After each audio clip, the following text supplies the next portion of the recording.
Hey everybody, this is Dr. Chris Dost. Welcome back to my channel, Biblical Languages and Literature.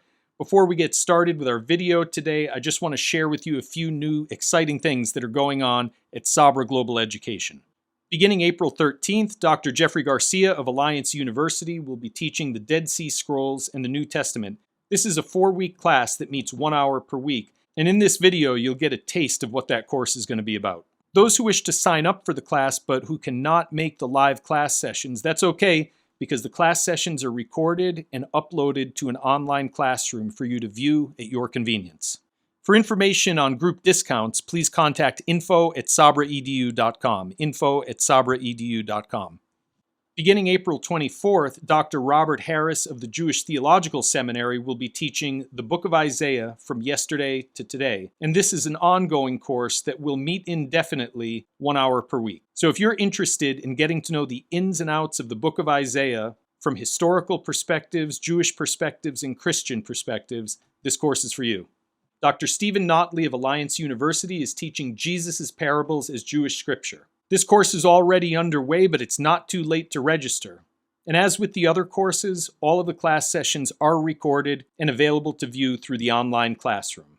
And for those who are looking for private lessons, whether it be in foreign languages, art, music, math, study skills, and more, please check out our online lessons and tutoring page to find your personal teacher today.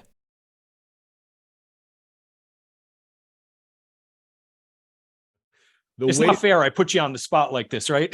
Yeah. The way that I generally frame the conversation at the beginning of New Testament is this. The New Testament is, without perhaps any of you ever noticing, is inviting you into a larger conversation, right? So that larger conversation assumes that you know something about that world, right? So my two examples that are sort of the examples that I use all the time are when we get into Matthew 3 and the baptism of the baptism of Jesus through John, or via John, we have him talk to Pharisees and Sadducees. Now, okay, let's say you are a student of the Bible, you're a hardcore reader, you've just ended Malachi and jumped into Matthew, and you tell you started Matthew, you get to chapter 3, and you stop, you say, but hold on, I've read Genesis through Malachi. There's not a single Pharisee or a single Sadducee in the Old Testament, right? And where sometimes do I ask the question, come from? Yeah. Yeah. So I ask the question in the class sometimes, like, is there a Pharisee or Sadducee in the Old Testament? People start trying to think. And I've even had students try to come up with verses that where they appear. And it says no, in the period that we have in the Old Testament, even though some of that stuff is written early Second Temple period, we don't have a single Sadducee or Pharisee. So where are they coming from? Students will know the Pharisees because of what they hear at church, and maybe they've done some side reading. But if you're just reading the Bible itself and you get to the New Testament, you have no idea who this group is. Now, Matthew doesn't stop to say, okay, hold on, because you guys are reading in 2023 or the year 2000 or whatever, let me explain to you who these guys are so you understand why John is calling them a brood of vipers, which you could even add to that question, where's John getting this brood of viper language? But I'll leave that to the side for now. He doesn't tell you this is a group that formed during maybe the Hasmonean period, and there's a factionalism that happens in the early 1st century BCE, somewhat 2nd century BCE, something like that, and then go on and give it to you, right? He just jumps right in, assuming that you know who these individuals are and why John would be upset with them coming to this event that he is holding, right? Right.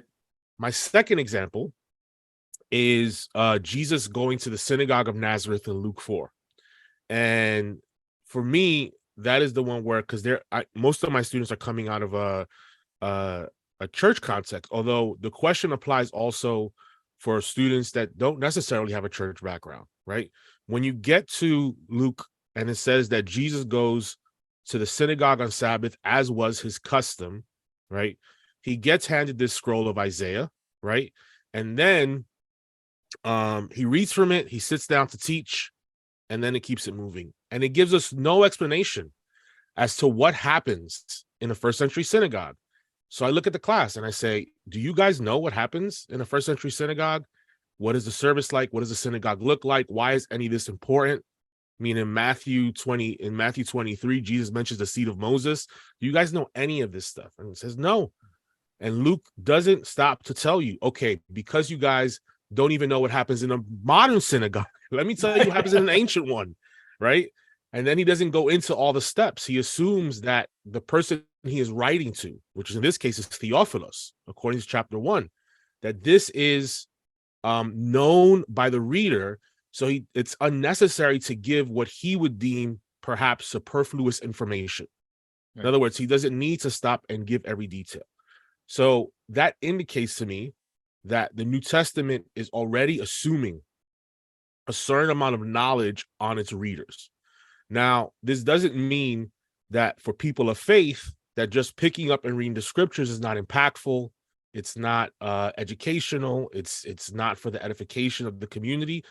However, as you continue growing, as you continue walking, there is an expectation that you will, like when you learn how to swim, you start out in a kiddie pool, and then eventually you want to get to the deep end, right? You want to walk in deeper into deeper waters. And I think the New Testament functions like that. It functions at a very base level, but then invites you in deeper. Right. So those are the first two examples that I use. And then I usually try to use as many modern cognates and stories from my life that applies to this sort of thing. So I say, listen, if someone wrote a book about you 2,000 years from now, right? Let's say someone wrote a book about me, right? There's this great book that comes out 2,000 years from now on Professor Jeffrey Garcia, right? Can you imagine? I'm going to want them to understand not only what I said in class, but I also am going to want to learn. I'm also going to want them to know something about my context. My context informs you a bit more of why I'm teaching in this way, what I teach, how I teach, right? So I would hope that even if the author didn't say it, that there'd be some understanding that I come out of New York City, I'm originally from East Harlem, and I am and that I'm Puerto Rican, right? All of those things are not my complete self, but they are important to understand for the rest of it. Right.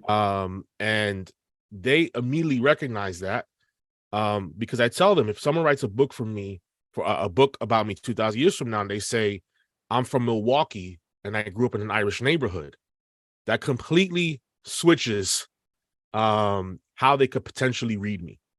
Right. So I think it's important for us, for my students who will come into class and say, oh, we want to know more about Jesus, right? Yep. And often that has a theological veneer to it. And what I say is, well, if you want to know Jesus, then you need to know the person that lived in a world.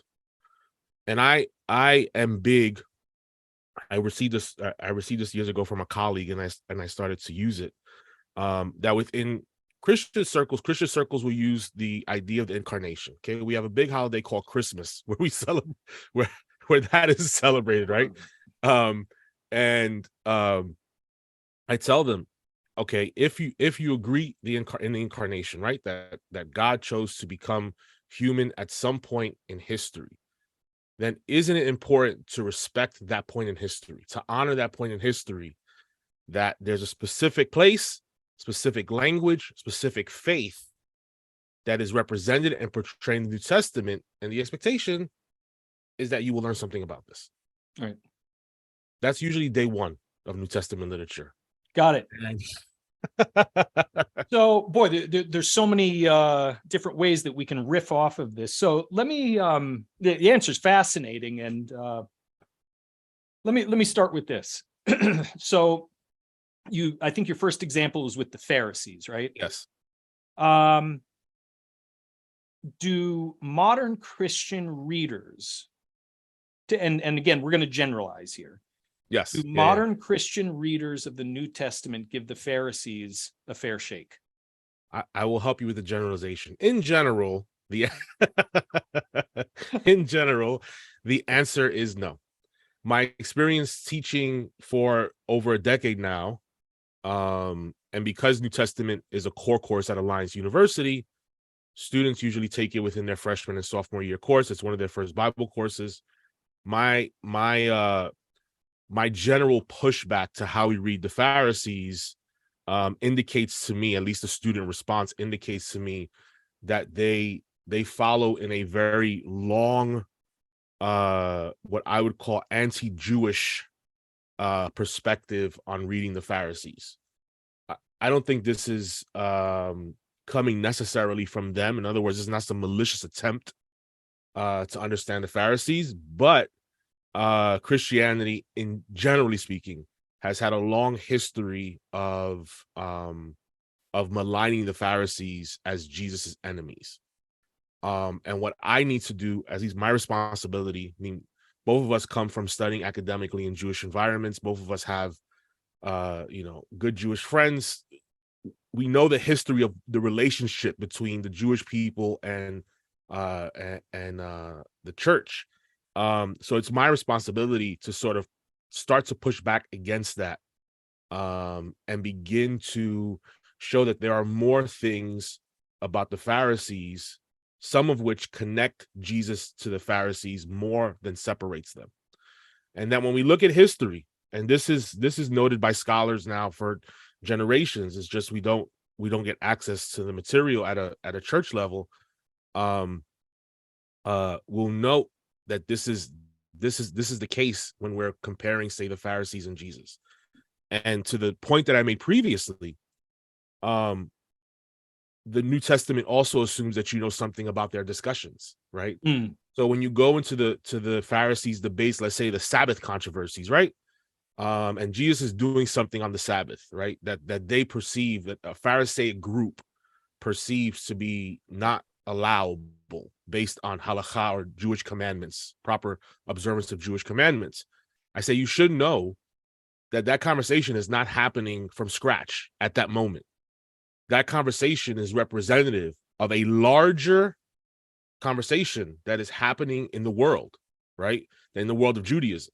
That conversation is usually what things are allowable and not allowable to be done on the Sabbath, right? And there's a great reason for that, which I think the students, this resonates when it's explained to them in this way.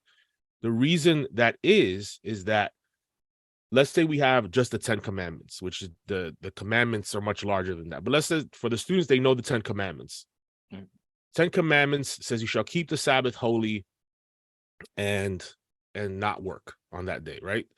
Okay, great. Fantastic. I'm a follower of Jesus. I want to observe the Sabbath. Okay. Now, let's say we are hundreds, thousands of years away from Sinai. Has the definition of work, right, which is a vague term, changed over that period of time? I would say yes. In the same way that from our time to back to the time of Jesus, 2,000 years, 2,000 plus years ago, work has changed, right? So that discussion then becomes a